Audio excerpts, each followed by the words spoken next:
Praise the Lord. प्रभु बड़ी आशीष प्रदान करे। प्रभु का धन्यवाद हो कि आज फिर परमेश्वर ने अपने वायदे के मुताबिक अपने सिंहासन को हमारे बीच में लगाया है और हम प्रभु के अध्ययन करने के लिए प्रभु का इंतज़ार कर रहे थे। प्रभु अपने वायदे के पक्के हैं, इसलिए हम परमेश्वर का धन्यवाद देते हैं। आइए हम लोग प्रार्थना में जाएंगे और उसके बाद में शास्त्र अध्ययन में जाएंगे। आइए प्रार्थना करें। धन्यवाद धन्यवाद धन्यवाद सच्चे और जिंदे परमेश्वर, स्वर्ग और पृथ्वी के मालिक, सेनाओं का परमेश्वर पिता, राजाओं का राजा, प्रभुओं का प्रभु, आकाश और पृथ्वी आपके हाथ के बनाई हुई रचना है प्रभु जी। ओ परमेश्वर पिता, ओ राजाओं के राजा, आपके प्रिय पुत्र, मेरे उद्धारकर्ता प्रभु यीशु मसीह के पाक और पवित्र और मीठे नाम में आपके चरणों में आते हैं राजा। धन्यवाद और स्तुति और तारीफ और प्रशंसा करते परमेश्वर पिता, क्योंकि सर्वोच्च नाम केवल आपका नाम है प्रभु जी, जो प्रभु जी हमें छुड़ाता है प्रभु जी। ओ प्रभु जी, आपने अपना पवित्र लहू बहा कर प्रभु जी, ओ परमेश्वर पिता, आपने अपने प्रिय पुत्र को प्रभु जी हमारे लिए उद्धार करता ठहराया है प्रभु। ओ परमेश्वर पिता, आपका आज्ञाकारी पुत्र प्रभु जी, ओ राजा, अपने आपके हाथों की रचना को मिटने नहीं देने के कारण प्रभु इस संसार में आया राजा। ओ प्रभु जी, रक्त रंजित अंग रखा पहना प्रभु जी, 39 कोड़े खाए प्रभु जी, ओ राजा, कांटों का मुकुट पहना। ओ परमेश्वर पिता, आपका कोटि कोटि धन्यवाद करती हूँ राजा, भाग्यधन से लेके प्रभु जी।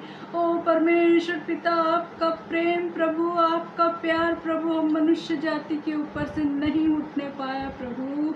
आपने इतना असीम प्रेम किया प्रभु जी कि आपने अपना इकलौता पुत्र दे दिया राजा। ओह परमेश्वर पिता, आपके प्रेम के लिए आपका कोटि कोटि धन्यवाद और धन्यवाद और धन्यवाद और स्तुति करती हूँ परमेश्वर पिता, और धन्यवाद करती हूँ परमेश्वर पिता कि हम जिंदा है परमेश्वर पिता, और आपकी आराधना स्तुति करने के लायक आपने हमें बनाया प्रभु। ओ परमेश्वर पिता, आपकी उपस्थिति के लिए धन्यवाद करती हूँ परमेश्वर पिता, आपने अपना पवित्र सिंहासन हम सब के बीच में लगा दिया प्रभु जी। ओ परमेश्वर पिता, हर एक को छुइए प्रभु जी, हर एक से बातचीत कीजिए प्रभु जी। ओ राजाओं के राजा प्रभु, अपने दास को अपने पवित्र हाथ में लीजिए प्रभु जी। बोलने वाले आप ही होते हैं परमेश्वर पिता, हम मनुष्य का ज्ञान तो कुछ भी नहीं प्रभु जी, आप ज्ञानियों के भी ज्ञानी परमेश्वर है राजा। सारी भेद बड़ी भरी बातें और सारा प्रकाशन प्रभु जी आप अपने दास के द्वारा बोलिए प्रभु जी। ओ परमेश्वर पिता, आपके मीठे बच्चे प्रभु जी जो आपकी आवाज़ को सुनने के लिए उपस्थित हुए हैं प्रभु जी, ताकि वो सुनने पाए परमेश्वर पिता कि आज आप उनसे आप क्या बातचीत करने जा रहे हैं प्रभु जी।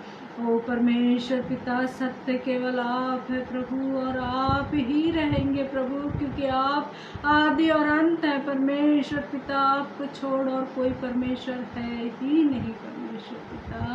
ओ राजा, आपकी दया दृष्टि के लिए प्रभु जी, आपके प्रेम के लिए प्रभु, फिर से प्रभु आपका कोटि कोटि धन्यवाद करती हूँ परमेश्वर पिता, और ये धन्यवाद की भेंट आपके पवित्र और मीठे चरणों में रखती हुए छोटी सी विनती मेरे उद्धार करता प्रभु यीशु मसीह के पाक और पवित्र और मीठे नाम में आप दया से स्वीकार कीजिए। आमीन आमीन आमीन और आमीन।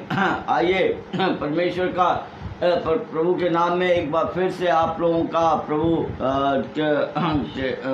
लोगों का जो है बहुत बहुत धन्यवाद। और हम लोग परमेश्वर के वचन में जाएंगे। We will go into the word of God. परमेश्वर जो है हमसे बातचीत करना चाहता है और वो अपने सिंहासन को हमारे बीच में लगाता है। तो हम लोग परमेश्वर हमें जो है उत्पत्ति की पुस्तक से, और हम लोग अध्ययन कर रहे हैं प्रियो, है ना। वी आर डूइंग परमेश्वर के द्वारा और वचन के द्वारा हम अध्ययन कर रहे हैं। संदेश नहीं है, अध्ययन है, और इसलिए अध्ययन को अध्ययन की रीति से ही अगर हम लोग करेंगे, और परमेश्वर हमें उसी रीति से बताना चाहता है, एक एक एक एक बिंदु, एक एक पहलू परमेश्वर जो है वो हमको बताना चाहता है ना। एक एक बिंदु हमारे से बात करना चाहता है, दैट हम लोग जो है उसको देखें परमेश्वर के वचन के द्वारा कि वो ऐसी हैं कि नहीं, और तभी ही जो है परमेश्वर का पवित्र शास्त्र, उसका प्यार और उसकी मोहब्बत जो है वो हमें जो है उसको पता चल जाता है, और प्रभु आत्मा में सारी बातों को हम पर खोलता है। तो अगेन, क्योंकि पिछले बार प्रभु जो बात कर रहे थे जो है वो अंगरखा और जो परमेश्वर के द्वारा बताया हुआ कि जीवन के पेड़ की रक्षा के लिए कैसे उसने ज्वालामयी तलवार लगा करके और उसकी रक्षा की, और उसके बाद आदम की जो है वो बागे अदन से निकासी हुई।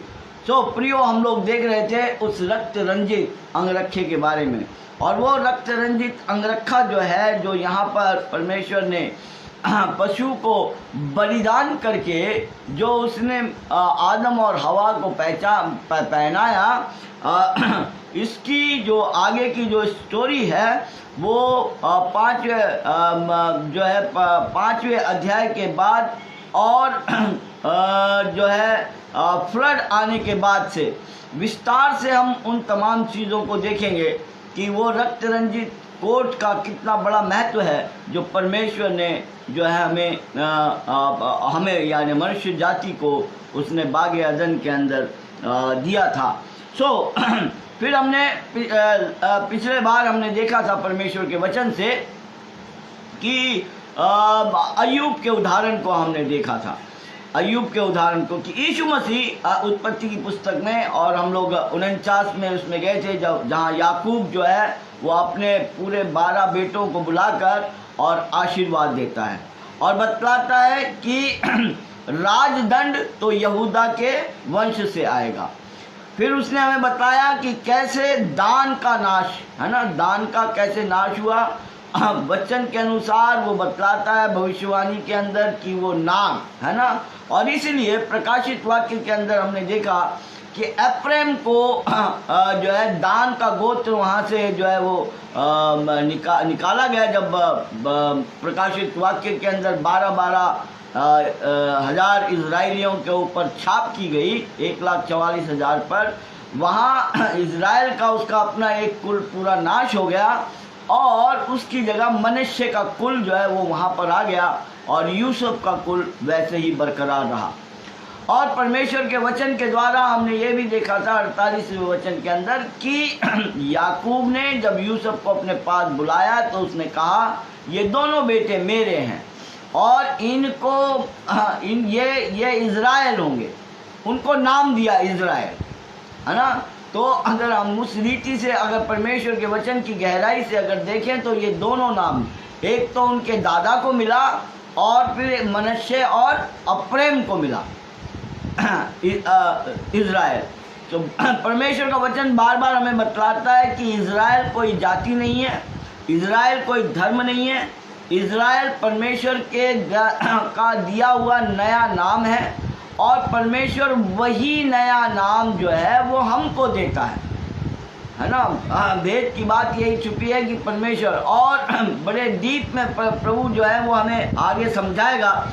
जब हम 10 आज्ञाओं का अध्ययन करने के लिए आएंगे तब हम देखेंगे कि कैसे परमेश्वर जो है वो नया नाम, नया हृदय, नई आत्मा, नया शरीर हमें किस रीति से देता है। 10 आज्ञा का जब हम गहराई से अध्ययन करेंगे और प्रभु जब उस अध्ययन को कराएगा तब हम उन 10 आज्ञाओं के अंदर उन तमाम चीज़ों को हम लोग देखेंगे। और रक्त रंजित इस अंगरखे का भी पूर्ण व्यवस्था, मतलब पूर्ण जो इतिहास है वो वहाँ से चालू होता है, नूहा के बाद से चालू होता है। ओके, और हम देखते हैं कि पहलोटे का अधिकार जो है वो रूबेन का था। रूबेन ने अपनी सौतेली माता के साथ के अंदर वे विचार किया, अपने पिता के बिछोने को कलंकित किया। पहला इतिहास 5:1 और 2 आयत के अनुसार, जो हमने पिछली बार देखा था वचन में, और अगर कोई नहीं सुन पाए हो तो पिछले इसको ज़रूर जाकर के सुनिएगा। जब आप सत्य की पाठशाला के इस पेज को खोलते हैं और कोई भी वीडियो को जब आप डबल क्लिक करेंगे तो वहाँ नीचे उसके नीचे लिख करके आता है फॉलो, और वहाँ एक बेल की घंटी होती है। अगर आपने फॉलो के ऊपर क्लिक कर दिया तो आपके पास में मैसेजेस और बाकी सारी चीज़ें, और जब भी परमेश्वर के वचन को लेकर के लाइव आएंगे तो प्रभु जो है वो आप लोगों को इन्फॉर्मेशन मिल जाएगा। किसी भी आप इसके अंदर जाएं, वैसे हर वीडियो के ऊपर जो है लिंक दी रहती है, लिंक को खोलोगे, लिंक को दबाओगे तो डायरेक्ट पेज पर आओगे। थोड़ा सा स्क्रॉल करोगे, थोड़ा स्क्रॉल करना पड़ेगा, नीचे आपको लाइव वीडियो आपको दिखाई देंगे, और उन वीडियो के ऊपर लाइव चलते हुए वीडियो के ऊपर जब आप क्लिक करोगे ठीक उसके नीचे जो है आपको फॉलो लिख करके आएगा, फॉलो, या फिर आप जो है वहाँ पर घंटी का चिन्ह आएगा। दोनों को जब आप वो क्लिक करेंगे तो आप आगे जो है हर संदेश को प्राप्त कर सकते हैं। तो जिन्होंने पिछले संदेशों के अंदर प्रभु के अध्ययन के अंदर अगर किसी रीति से अगर वो नहीं देख पाए हैं तो आप इस रीति से सत्य की पाठशाला में जाकर सारे संदेशों को आप लोग देख सकते हैं। नाउ आइए हम लोग परमेश्वर के वचन में जाएं और वचन पढ़ेंगे और फिर उन्हीं वचनों को हम लोग देखेंगे। उत्पत्ति 3 और उसका 21, 22, 23 और 24। अब अपने अपने वचन शास्त्र जो है वो निकाल लीजिए, और प्रभु जो है आज उत्पत्ति 3 के अंदर हमसे क्या बात करना चाहता है, और फिर हम उत्पत्ति 4 में प्रभु के अनुसार, आज्ञा के अनुसार अध्याय 4 में जो है प्रवेश करेंगे। ओके, हाँ। और यहोवा परमेश्वर ने आदम और उसकी पत्नी के लिए चमड़े के अंगरखा बनाकर उनको पहना दिए। हाँ।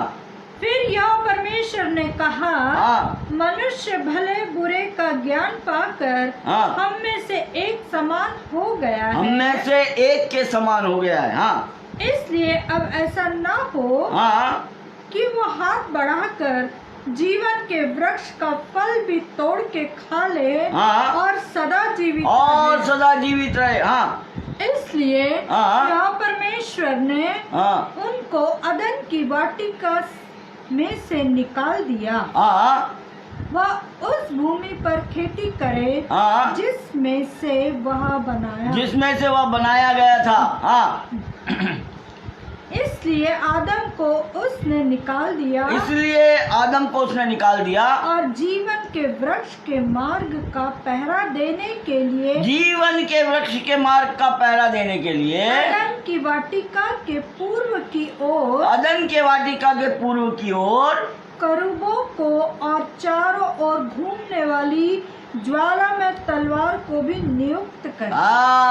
इन आत्माओं को उसने नियुक्त कर दिया ताकि वो इस पेड़ के नजदीक पास भी फटक न पाए। क्यों किया ऐसा? यस, हम लोग इसके ऊपर भी आएंगे। परमेश्वर रक्त रंजित इस अंगरखे के बारे में देखिए, हम लोग जो थोड़ा और डीप में जाए। पिछले बार हमने देखा था परमेश्वर के वचन के अनुसार कि कैसे परमेश्वर ने सारी चीज़ों को अपने ऊपर लिया। नियम के अनुसार ये बात थी कि वो बैल है ना, वो सांड जो किसी को मार दे तो उसके मालिक को भी पे करना है और वो सांड भी मारा जाए। ओके। और इसलिए अब हम जब हम परमेश्वर के प्रकाशन के अंदर जब हम जाते हैं और जब हम देखते हैं तो परमेश्वर उस रिस्पॉन्सिबिलिटी को खुद अपने ऊपर लेता है।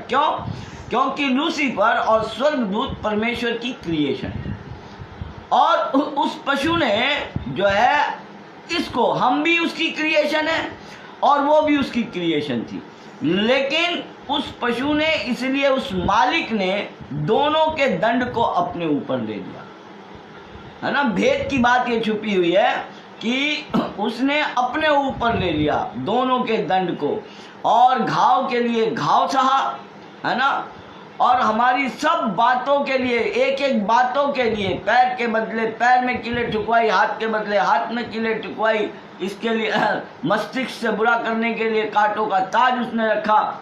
तो उसने देखिए वहीं पर उसने उस बात को जो अपने ऊपर जो है उस सजा को ले लिया और हमें छुड़ाया। इस रीति से प्रभु ने अपनी मोहब्बत हमारे ऊपर दर्शाई और प्रभु ने कहा, अपने पिता को कहा, मैं जाऊंगा, मुझे भेज, है ना। ये मेरी क्रिएशन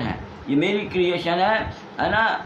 और दोनों प्रभु नहीं चाहता, इसीलिए पतरस का हम पिछले संदेशों में सुनते हैं, प्रभु नहीं चाहता किसी का विनाश हो। प्रभु नहीं चाहता था कि ये गिराए हुए स्वर्गदूत भी नरक के अंदर जाएं, है ना। सो गॉड डजंट वांट, इसलिए जैसे चुने हुए लोग हैं वैसे चुने हुए स्वर्गदूत भी हैं, है ना।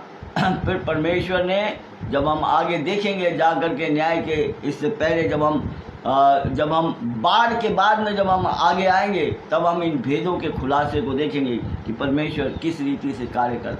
नाउ टर्न विथ मेरे साथ में निकालिए लेवी व्यवस्था की पुस्तक और उसका 14 अध्याय। लेवी व्यवस्था की पुस्तक और उसका 14 अध्याय। इस रक्त रंजित जो है वस्त्र, जो बाद में हमने देखा कि यूसुफ को उसके पिता ने जो है वो अंगरखा बना कर दिया था और उसके भाइयों ने उसको गड्ढे में डाल दिया। यूसुफ का चरित्र जो है वो पूरा यीशु मसीह है ना, पूरा यीशु मसीह है। जैसे यीशु मसीह को यहूदा ने 30 चांदी के सिक्कों में बेचा, ठीक उसके भाइयों ने भी उसको 30 चांदी के सिक्कों के अंदर जो है उन लोगों के हाथ में बेच दिया था, है ना। लेकिन यहूदा ने बचाया उसको। किसने बचाया? यहूदा ने। और बचाने के लिए हमें भी कौन आया? यहूदा आया, है ना। यहूदा के वंश से वो आया।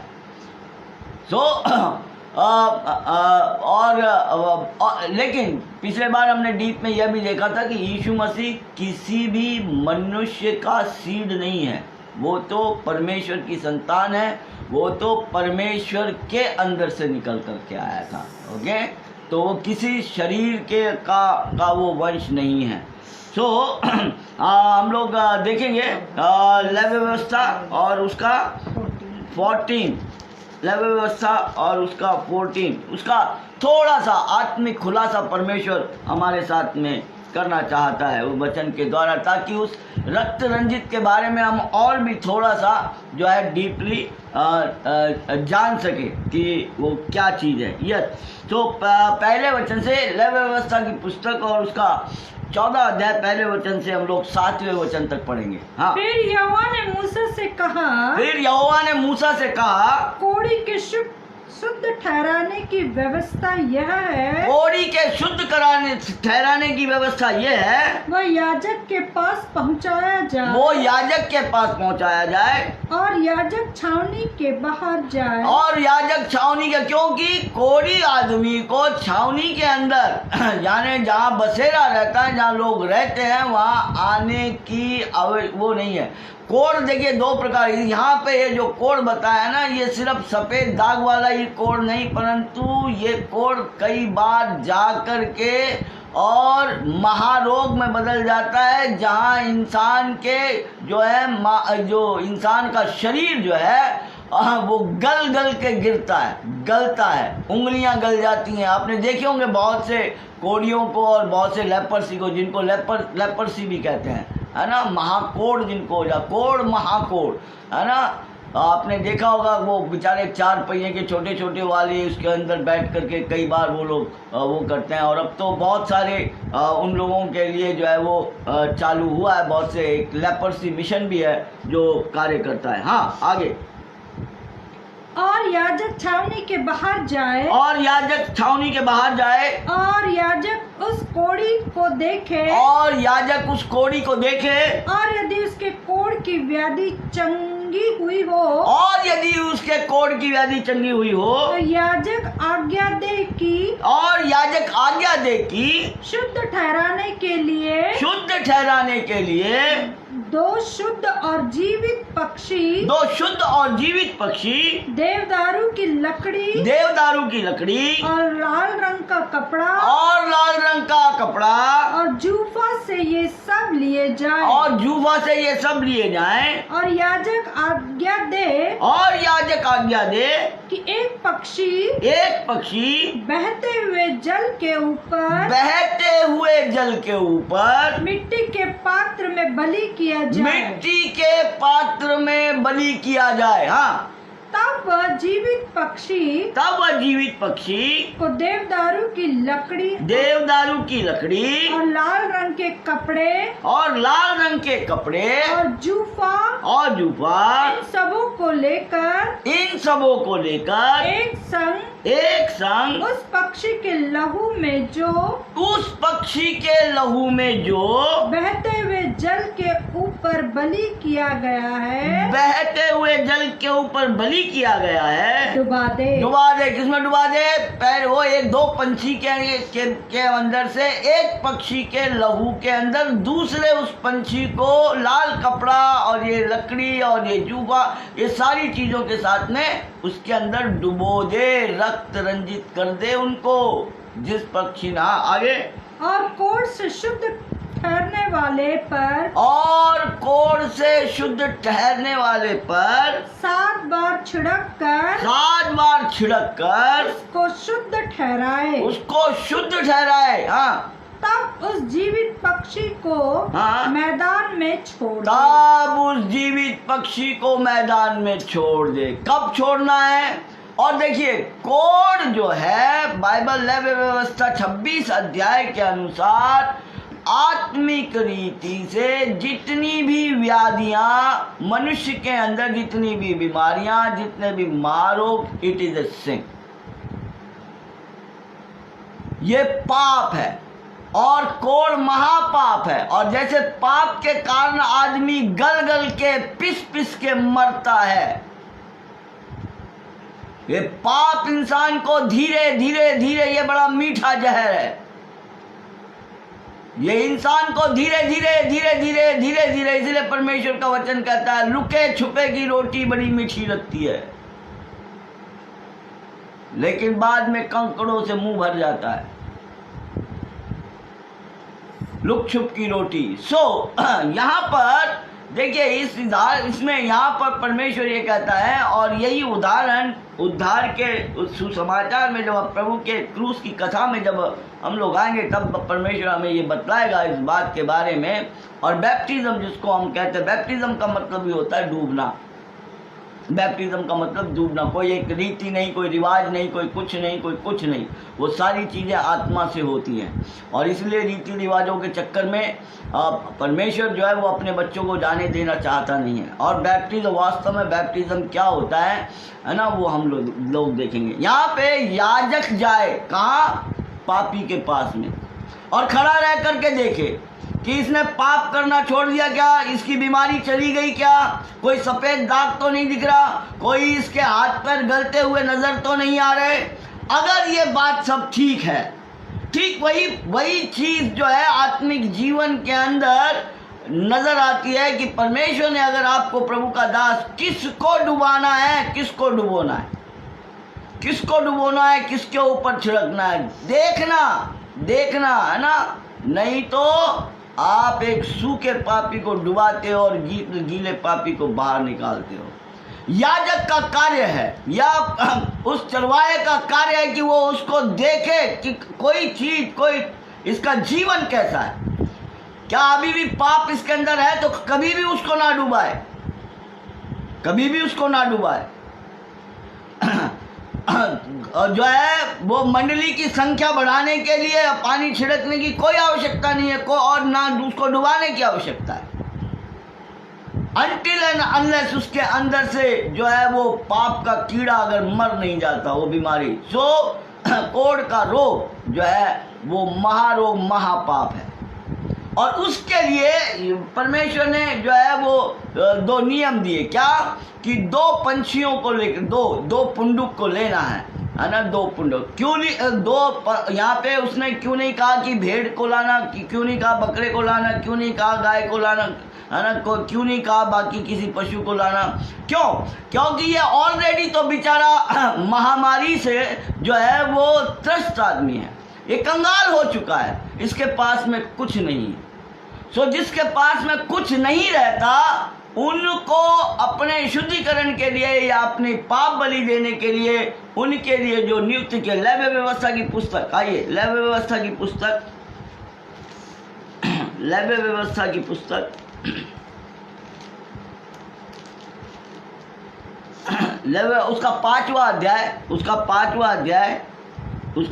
अध्याय और उसका 7 वचन पढ़िए, 7 और 8। पर यदि उससे भेड़ या बकरी देने की सामर्थ न हो, और यदि उसे भेड़ या बकरी देने की सामर्थ ना हो, लेवी व्यवस्था 5वां अध्याय 7वां और 8वां वचन पढ़ रहे हैं हम लोग। अपने अपनी बाइबल निकालिए और देखिए ये बातें ऐसी है कि नहीं। हाँ, तो अपने पाप के कारण दो पंडुक या कबूतरी के 2 बच्चे दोष बलि चढ़ाने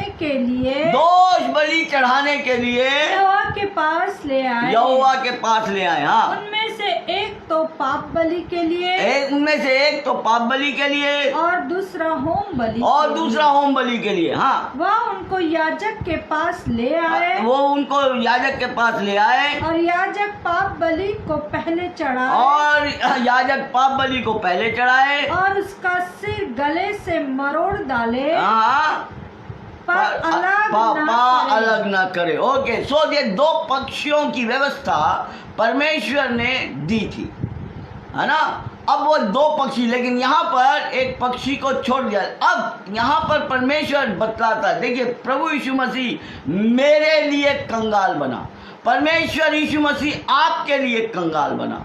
और इसलिए जब यीशु मसीह को मंदिर के अंदर अर्पण किया गया, तब यूसुफ और मरियम व्यवस्था के अनुसार 2 पंडु 2 कबूतर लेकर के आए, क्योंकि उनकी सामर्थ्य नहीं थी, वो इतने अमीर नहीं थे कि वो उस कार्य को जो है। लूका रचित सुसमाचार निकालिए, मेरे साथ निकालिए, लूका रचित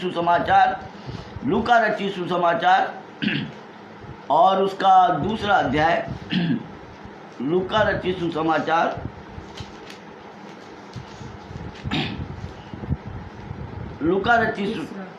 हाँ, एक मिनट, लूका रचित सुसमाचार हम लोग देखेंगे। लूका रचित सुसमाचार और लूका रचित सुसमाचार 2रा अध्याय और उसकी 23 और 24 आयत। लूका रचित सुसमाचार उसका 2रा अध्याय, उसकी 23 और 24 आयत। हाँ, जैसा कि प्रभु की व्यवस्था में लिखा है, हर एक पहलौठा प्रभु के लिए पवित्र ठहरेगा, और प्रभु की व्यवस्था के वचन के अनुसार पंडुकों का एक जोड़ा या कबूतर के 2 बच्चे लाकर बलिदान या कबूतरों के बच्चे ला करके बलि। ठीक उसी रीति से जो है, क्योंकि सामर्थ्य अभी लेवी व्यवस्था 5 से 7 में पढ़ता, जिनके अंदर सामर्थ्य नहीं थी, है ना। प्रभु मेरे और आपके लिए कंगाल घर के अंदर, है ना, उसने अपने जीवन को बिताया, है ना।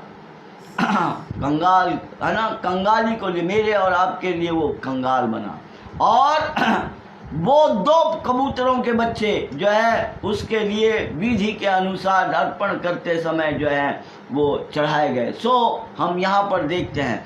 और यूहन्ना, लूका, मरकुस, है ना, मत्ती प्रभु यीशु मसीह के उस बैप्टिज्म का चित्रण भी हमें बतलाते हैं। जब यूहन्ना बपतिस्मा देने वाले के यरदन नदी से जब वो बैप्टिज्म लेकर के निकला, तब कबूतर की नई आत्मा उसके ऊपर आ गई। ओके, कबूतर की नई आत्मा वहाँ पर आई और गवाही देने वाले, ओके, हम देखते हैं परमेश्वर के वचन के अंदर गवाही देने वाले 1 नहीं 2 नहीं 3 है। पिता है, पुत्र है, पवित्र आत्मा है, उसके बाद लोहू है, पानी है ना, और ये सारी चीज़ें जो हैं, और परमेश्वर और पवित्र आत्मा है, ये गवाही देने वाले हैं। हर चीज़ की गवाही। यहाँ पर हम एक चित्रण को देख रहे हैं।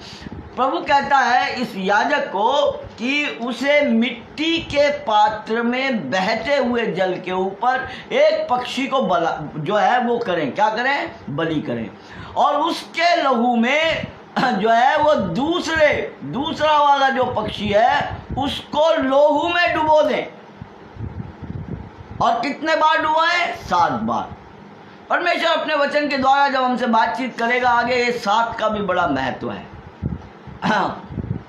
कोढ़ी नामान को भी एलिशा ने कहा था जा और 7 बार यरदन नदी के अंदर डुबकी लगा ले, जिसको कोढ़ था। 7 बार जो है यरीहो का चक्कर काटा गया, तब सरपना की जो है दीवारें ढा दी गई। 7 का बड़ा महत्व है अपने बाइबल के अंदर, 7 नंबर का। जब हम आगे जाएंगे तब हम इन 7 नंबर के उस बड़े भेद को और उद्धार के इस सुसमाचार को जो 7 में छुपा हुआ है ना, 7 नंबर 7 में छुपा हुआ। सृष्टि की रचना 6 दिन में की गई, परमेश्वर ने 7वें दिन विश्राम किया। अब वो पंछी को डुबोकर 7 बार डुबो करके क्या करना है? मैदान में ला करके फील्ड में, इन द ओपन फील्ड जो है छोड़ देना है। ओपन फील्ड छोड़ देना है। मत्ती रचित सुसमाचार के 13वें अध्याय को बड़े ध्यान से आप लोग पढ़िएगा। वहाँ बीज बोने वाले का दृष्टांत, और वो बीज बोने वाले के दृष्टांत को जब चेले समझ नहीं पाए तब परमेश्वर ने बताया कि क्या क्या होता है, बीज क्या है, बोने वाला कौन है ना। सो परमेश्वर ने बताया कि देखो जो है किसान मेरा पिता है, बीज परमेश्वर का वचन है ना, और खेत संसार है। सो ये पंछी कहाँ छोड़ा जाए? पंछी कहाँ छोड़ा जाए? इस संसार के अंदर। लेकिन कैसे?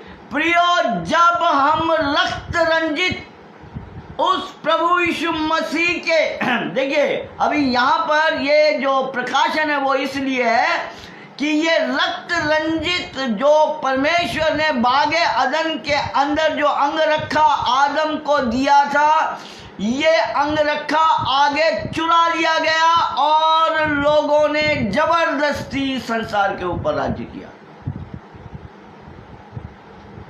इसलिए उस चीज को बरकरार रखने के लिए प्रभु देखिए यहाँ पर आत्मिक रक्त में, जो रक्त में, प्रभु के रक्त में डुबाए हुए जब वो इस संसार के अंदर छोड़ दिए जाते हैं तब तब वो दुष्ट उन्हें छूने नहीं पाता। और इसीलिए उस बाग अदन के अंदर परमेश्वर ने उस चमड़े से चमड़ा, क्योंकि चमड़े के अंदर रक्त था, क्योंकि बिगर पशु जब पशु बलि किया गया तो खून निकला, और बिगर चमड़े के अंदर खून नहीं होगा, या ये तो असंभव है। ओके, तो परमेश्वर ने रक्त रंजित जो अंग रखा जो हमें पहना, और हम यहाँ पर देखते हैं कि खून में डूबने कवर होने का है ना, पाप से छुटकारा। 2 पंछी मिट्टी के पात्र के अंदर बहते हुए पानी में, और वही बैप्टिज्म का हम उदाहरण यहाँ पर देखते हैं है ना। मिट्टी का पात्र और वही पंडुक, वो उस जो पंडुक वहाँ पर गवाही देने के लिए उतरा था, वही पंडुक हमारे बीच में उपस्थित था है ना। वो पंडुक मेरे और आपके लिए, क्योंकि हम कंगाल थे, हम दे नहीं सकते थे। वो पंडुक के रूप में, तो मेमने के रूप में वो मेरे और आपके लिए जो है उस कलवरी के क्रूस के ऊपर बलिदान हुआ प्रियो, और इस संसार के अंदर छोड़ा, ताकि जो वस्त्र चुरा लिए गए बाद में, वो किस रीति से है ना। और वही पिछले संदेश के अंदर प्रभु के द्वारा हमने देखा था कि वही परमेश्वर का पुत्र, वही राजाओं का राजा और प्रभुओं का प्रभु, प्रकाशित वाक्य 19:13 के अनुसार जो है वो रक्त रंजित कपड़ों को पहनकर, जिसका नाम परमेश्वर का वचन है। और सारी चीजें हम कहाँ से देख रहे हैं? परमेश्वर के वचन से। वचन अपने भेदों को और अपने प्रकाशनों को हम पर प्रकट करता है ना। अब वो लोहू का छिड़का हुआ वस्त्र पहने हुए, पहने हुए हैं। सो वो कोट वो चमड़े के अंग रखे परमेश्वर ने उस बाग अदन के अंदर मेरे और आपको जो है, और यानी कि हमारे पूर्वज को, जिसकी देह के अंदर हम लोग समाये हुए थे, परमेश्वर ने हमको वहाँ पहनाए और हमारी निकासी की। लेकिन हम यहाँ पर वचन के अंदर एक चीज़ को देखते हैं कि परमेश्वर ने कहा ऐसा ना हो कि, इसलिए अब ऐसा ना हो कि वो हाथ बढ़ाकर जीवन के वृक्ष का फल भी खा ले और सदा जीवित रहे, है ना। क्योंकि मनुष्य अब रिबेलियन हो चुका था। मनुष्य जो है अब इस लूसीफर की तरह रिबेलियन हो चुका था, है ना।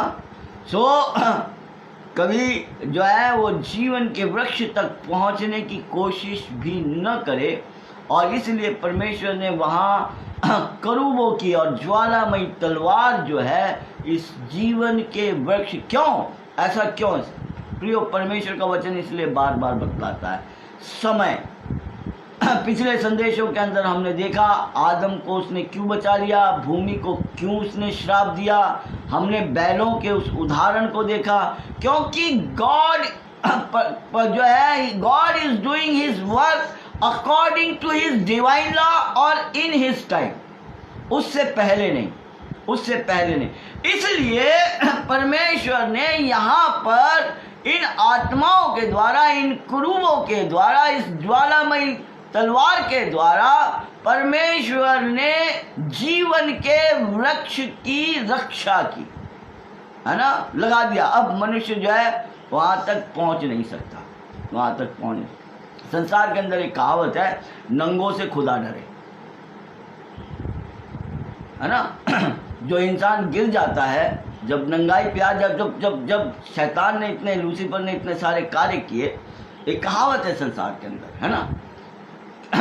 तो वो कहावत कैसे होती है पूरी की, किसी जगह के ऊपर एक कहानी पढ़ी थी कि किसी जगह के ऊपर एक किसी ईस्ट जो है का कोई जो है एक मूर्ति स्थापित की गई थी, और लोग बड़ी मान्यता करते थे, वहाँ जाते थे, सारी चीज़ें करते थे।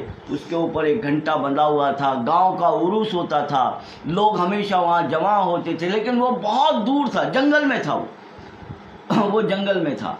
तो एक चरवाहा, उनको अक्ल तो होती, बारिश हो रही थी हमारे गोवा में जैसे होती, बहुत भयंकर बारिश हो रही थी। तो बारिश होते जब वो बहुत ज़्यादा बारिश हुई तो वो मंदिर में भागा छुपने के लिए, मंदिर में चला गया। और वहाँ जाने के बाद में कथा बता रहा हूँ आपको। इट्स ए माइथोलॉजी, मतलब ये कथा है, माइथोलॉजी है। तो नंगों से खुदा डरे, उसकी एक कहानी छोटी सी। तो वहाँ पर उसका पेट खराब हो गया, बाहर जा नहीं सकता पेट साफ करने के लिए, तो वो वहीं बैठ गया। तो वो जो है वहाँ पे जो विद्यमान थे उन्होंने कहा यार कैसा नंगा आदमी है ये, तो वो मूर्ति ने अपना मुंह जो है वो फेर दिया, और ये आदमी फिर बाद में देखा यार आज कुछ वो दिख नहीं रहा, पीतल का घंटा है, तो उसके ऊपर चढ़ गया और जा करके जो है, और वो घंटा भी उसने निकाल लिया वहाँ से मंदिर का, पीतल का। उसके बाद के अंदर शोर मच गया पूरे उसके अंदर, क्योंकि वहाँ विष्ठा पड़ी हुई थी। अरे बोले इसका तो मुंह टेढ़ा हो गया। खूब लोग, सब लोग जमा हो गए, भजन हो रहे, कीर्तन हो रहे कि उसका मुंह सीधा हो जाए। इसको पता चला क्या हो रहा है यहाँ पे। अरे बोले वो मंदिर के अंदर किसी ने विष्ठा कर दी बोले, और जो है उसका मुंह भी टेढ़ा हो गया और वो घंटा भी कोई ले गया। ये बोला अच्छा उसका मुंह सीधा कर देंगे बोले। लोग बड़े अचंभे में पड़ गए, ऐसा कैसा होगा। उसने कहा यहाँ पर्दा बांध दो, एक पर्दा बांध दिया, पब्लिक बाहर बैठी हुई थी, यह आदमी अंदर घुसा, पैर से निकाली चप्पल, बोले उस दिन तो सिर्फ मैंने पेट ही साफ किया था, अब मारूंगा चप्पल, मुंह सीधा करता कि नहीं करता कि पड़ेंगी चप्पल।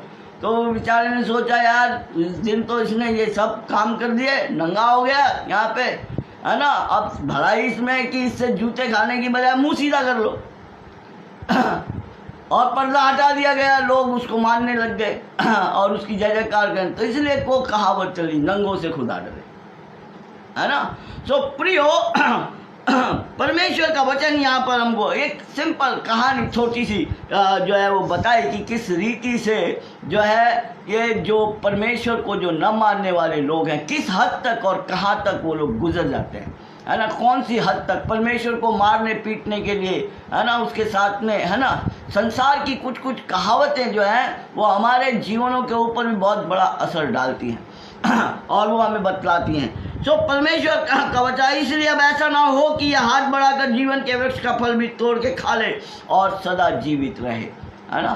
परंतु परमेश्वर का यह विचार नहीं था कि परमेश्वर अपने आप को, क्यों ये विचार परमेश्वर का कभी नहीं था, है ना। उसकी तो शुरू से इच्छा थी। क्या इच्छा थी? क्या मैंडेट, परमेश्वर का फैसला क्या था? What is the mandate of God. जैसे हम कहते हैं ना कि चुनाव का नतीजा क्या रहा, और चुनाव के नतीजे के अंदर जो जनता का फैसला क्या है, कौन सी पार्टी को जिताया, कौन सी पार्टी राज्य करे। परमेश्वर के वचन के अनुसार हम देखते हैं the Lord's mandate that the man should rule. पहली चीज तो ये थी कि मनुष्य जो है वो इस पृथ्वी के ऊपर राज्य करे, और दूसरा उसका फैसला ये था, the God has given the two mandate. First that you are a ruler, आप इस पृथ्वी के राजा हो, और हवा जो है वो रानी है, और आपको राज्य करना है। और दूसरा मैंडेट ये था कि तुमको वंश उत्पत्ति करके इस पृथ्वी को अपने कब्जे में रखना है। This is the two mandate from the God. ये दो जो मैंडेट जो थे परमेश्वर ने आदम और हवा को और मनुष्य जाति को दिए थे। लेकिन उस सांप के बहकावे में आकर के, उस गिराए हुए स्वर्गदूत के बहकावे में आकर के, और हम जानते हैं कि ये मैंडेट फेल हो गया, ये मैंडेट फेल हो गया, क्योंकि वो किसी भी रीति से वो नहीं चाहता था, और उसको मालूम था कि परमेश्वर की महिमा इसके ऊपर बनी हुई है। आदम के ऊपर परमेश्वर के दूत और परमेश्वर की आत्मा हमेशा अपने स्वर्गदूतों की छावनी किए हुए रहती है ना। सो वो उसको मालूम था कि मैं इससे राज्य को छीन नहीं सकता। इसलिए उसने जब हवा अकेली थी, अकेला पाकर, है ना, जब आदम उससे दूर था, उसने उसको अकेला पाकर जो है उसके दिमाग की कसरत करवा करके, है ना, आत्मा की उस अधीनता को हटवा करके, है ना, और उसको दूषित किया। और आदम दूषित स्त्री के पास में गया, उसने उसको अपनाया, इसलिए उसकी पूरी की पूरी संतान जो है वो दूषित संतान कहलाई। इसलिए we are sinner, for that purpose we are a sinner, है ना। अन्यथा नहीं तो परमेश्वर की सच्चाई तो यह है कि मनुष्य परमेश्वर का पुत्र है, मनुष्य परमेश्वर का पुत्र है। जब हम आगे आएंगे तब हम देखेंगे कि अब ये पृथ्वी परमेश्वर के पुत्रों के प्रकट होने की बात जो हो रही है, परमेश्वर के पुत्रों के प्रकट होने की बात को जो रही है और कह रही है, और वो तड़प रही है। लेकिन टाइम इसलिए परमेश्वर ने 6 दिन, है ना, 6 दिन और 7वें दिन, so we have to enter into the 7 day, 7th day, है ना, और हमको जो है वो विश्राम में प्रवेश करना है। तो 6 दिन मनुष्य जाति के लिए वो हैं, और 6000 वर्ष पूरे हो गए हैं। The 6000 year, 1 day is equal to 1000 year, और जो परमेश्वर का वचन है वो पूरा हो गया है। अब 7वें दिन के अंदर परमेश्वर के, देखिए 7वें दिन में प्रवेश कौन करेगा, है ना, द इलेक्टेड वन कनान में प्रवेश करेंगे। जैसे मिस्र जाति के बारे में हमने देखा, लेकिन उन 40 वर्षों के अंदर वो जितने लोग थे जो वहाँ से चले थे, जो परमेश्वर के प्रति वफादार नहीं रहे, वो सब के सब मर गए, उनकी कब्रें जंगल में ही। जब हम आगे निर्गमन की पुस्तक में आएंगे तब हम इस भेद को देखेंगे। एक सिर्फ यहोशू और कालेब को छोड़कर।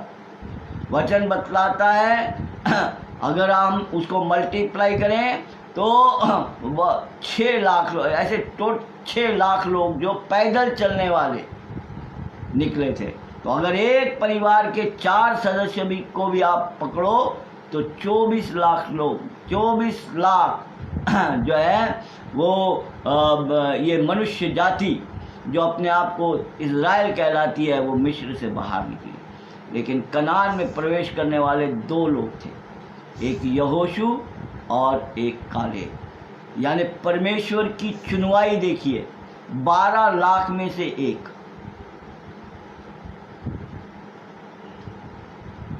12 लाख में से एक। मूसा को भी नहीं जाने दिया, मूसा को भी उसने प्रवेश नहीं करने दिया। यर्दन से पहले ही इस पार ही मूसा जो है वो मिट्टी के अंदर मिल गया प्रियो। लेकिन समय के अनुसार अब ये जीवन का पेड़ जो है, एक वचन निकालिए मेरे साथ में, लेटस आइए मेरे साथ में एक वचन निकालिए, मत्ती रचित सुसमाचार, मत्ती रचित सुसमाचार और उसका 26 अध्याय। मत्ती रचित सुसमाचार और उसका 26 अध्याय। मत्ती रचित सुसमाचार और उसका 26 अध्याय और उसका 26 अध्याय का हम लोग यस 51 से 53 आयत तक हम लोग पढ़ेंगे। 51 से 51 to 53 वी विल रीड और 54 तक पढ़ लेंगे, 54 तक पढ़ेंगे, 54 तक। यीशु के साथियों में से एक ने हाथ बढ़ाकर अपनी तलवार खींच ली, हाँ, और महायाजक के दास पर चलाकर उसका कान उड़ा दिया, हाँ। तब यीशु ने उससे कहा अपनी तलवार म्यान में रख ले, क्योंकि जो तलवार चलाते हैं वे सब तलवार से नष्ट किए जाएंगे। क्या तू नहीं जानता कि मैं अपने पिता से विनती कर सकता हूँ और वह स्वर्गदूतों की 12 पलटन से अधिक मेरे पास अभी उपस्थित कर देगा। 12 पलटने मेरे पास में, एक पलटन में कम से कम 14,000 से ऊपर, अगर दुनियावी रीति से देखें तो एक पलटन में 14,000 सिपाही होते और ऐसी 12 पलटने, कितने स्वर्गदूत, है ना, वो मेरे लिए भी। हाँ, आगे। परंतु पवित्र शास्त्र की वे बातें ऐसा ही होना आवश्य है, कैसे पूरी होगी। 6 दिन की सृष्टि की रचना, 7वें दिन प्रवेश, और क्या था बागे अदन के अंदर कितने स्वर्गदूत उसके पहरे के लिए थे। जीवन के वृक्ष के, देखिए प्रकाशन, जीवन के वृक्ष के लिए प्रभु यीशु मसीह ने क्या कहा, अरे कितने स्वर्गदूत वहां पर भी मेरी रक्षा करने के लिए थे। बागे अदन ज्वालामयी तलवार घूम रही थी, इनमें से किसी की ताकत नहीं है कि मुझे हाथ लगा सके। ये मुझे पकड़ने के लिए आए, पकड़ने से पहले ये औंधे मुंह गिर गए, डर गए। जब तक यहूदा इस्करियोती सामने आकर के उसने चुम्बन नहीं लिया, गिर पड़े। इनकी हिम्मत नहीं थी कि परमेश्वर के पुत्र को हाथ लगा सके। 12 पलटने, वही है, देखिए उत्पत्ति के अंदर वो बतलाता है, जीवन के वृक्ष की रक्षा के लिए ज्वालामयी तलवार प्रभु बतला रहा है। पतरस को कह रहा, पतरस था वो जिसने महायाजक के उस दास का कान काटा था। अगर मैं विनती करूं तो क्या तुम्हें मालूम नहीं जगत शास्त्रों की बातें पूरी होनी? क्या तुम्हें मालूम नहीं कि कितने ज्वालामयी तलवारें जो है वो इर्द गिर्द घूमती रहती थी। मनुष्य की ताकत नहीं थी और ल्यूसीफर की ताकत नहीं थी कि वो मेरे तक पहुंच सके। लेकिन अभी जिसको जीवन देने का अधिकार है उसको जीवन रखने का भी अधिकार है। वही अपना जीवन देने के लिए आया है। इनकी क्या औकात है कि ये मेरा जीवन ले सकें, लेकिन प्रभु के वचन, पवित्र शास्त्र की बातें पूरी होना, समय के ऊपर, समय के अनुसार God is doing his work according to word of God. प्रियो, 6000 वर्ष पूरे हो चुके हैं और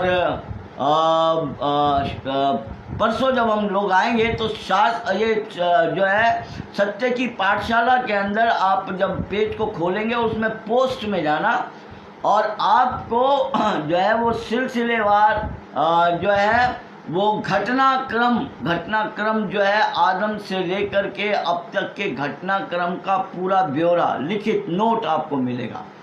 और वो आपको बाइबल स्टडी के अंदर प्रभु चाहता है कि वो आपको जो है एक बिल्कुल समय सारणी मिलेगी आपको।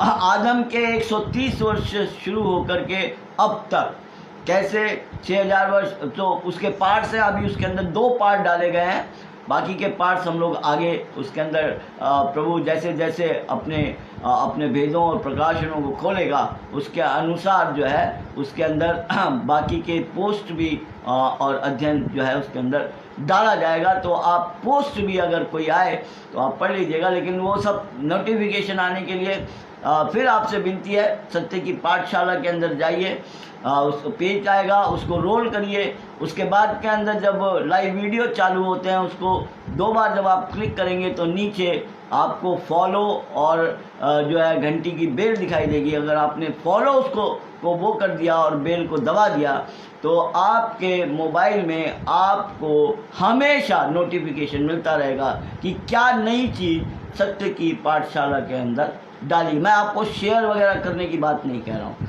सीखिए और सिखाइए, सीखिए और सिखाइए। परमेश्वर का वचन हमें यहाँ पर बतला कैसे भाग्यदन के अंदर वो पहला रखा गया और कैसे अब उस जीवन के वृक्ष के पास के अंदर लोग आए, है ना, अकॉर्डिंग टू हिज टाइम। इसीलिए गलतियों 4:4 में कहता है गलतियों 4:4 में कि जब समय पूरा हुआ तो प्रभु यीशु मसीह स्त्री से जन्मा, according to time, according to time. जैसे इज़ाक समय के अनुसार जन्मा वैसे ही प्रभु यीशु मसीह, है ना, अकॉर्डिंग टू टाइम। प्रभु आप सब लोगों को आशीष प्रदान करे। और जब हम लोग कल से परसों से जब हम प्रभु के वचन के अंदर आएंगे, 4थे अध्याय से जब हम आगे बढ़ेंगे 5वें अध्याय में आएंगे, तब भी हम लोग 5वें अध्याय में जब हम आएंगे तब हम बाइबल के अनुसार, और आप उसको नोट करिएगा और उस दिन का पेपर और पेन या पेंसिल जरूर लेकर के बैठिएगा। तो उस समय सारणी को हम लोग according to word of God देखेंगे कि ये बातें ऐसी हैं कि नहीं, ये बातें ऐसी हैं कि नहीं। सो गॉड ब्लेस यू। प्रभु आप लोगों को बड़ी आशीष प्रदान करे। और इसी रीति से जो है आपसे प्रार्थना है कि इन वचनों को सीख कर अपनी हैंड राइटिंग में अपनी बोली के अंदर ऑडियो क्लिप बनाएं, वीडियो क्लिप बनाएं या लिखिए और अपने आप से, आप जिनको प्यार करते हैं आप उन तक सहकर्मी बनिए, परमेश्वर के सहकर्मी बनिए। परमेश्वर, मेरे वीडियो को पहुंचाने की कोई ज़रूरत नहीं है, मेरे वीडियो को शेयर करने की कोई ज़रूरत नहीं है, जो है ना। आप बिल्कुल ना सोचें कि ये अपनी ख्याति को प्राप्त करने के लिए नहीं। आप अपने हाथों से लिखिए, अपनी वाणी के अंदर आप अपनी मधुर वाणी में प्रभु का प्रेम, प्रभु के सहकर्मी बन करके इन शिक्षाओं को वहाँ तक पहुँचाए प्रियो, क्योंकि अब टैबरनेकल के फीस्ट में सम्मिलित होने का समय आ गया है। अब दुनिया फूकी जाने वाली है ना। और परमेश्वर के वो बेटा बेटी जो रक्त रंजित, जो उस पंडुक के लहू में 7 बार डुबोकर जिन्होंने वो रक्त रंजित अंग रखा, अब जब उसके ऊपर होगा वो शैतान उन्हें छूने नहीं पाएगा। अगर वो प्रभु में सो जाएंगे तो प्रभु के साथ में आएंगे, क्योंकि जो प्रभु में सोते हैं वो प्रभु के पास प्रभु की दुल्हन जो है वो सीधी महल में जाती है। उनके ऊपर दंड की आज्ञा नहीं है, उनके ऊपर दंड की आज्ञा नहीं है। उनके ऊपर दंड की आज्ञा नहीं है। सो प्रभु आप सब लोगों को आशीष प्रदान करें।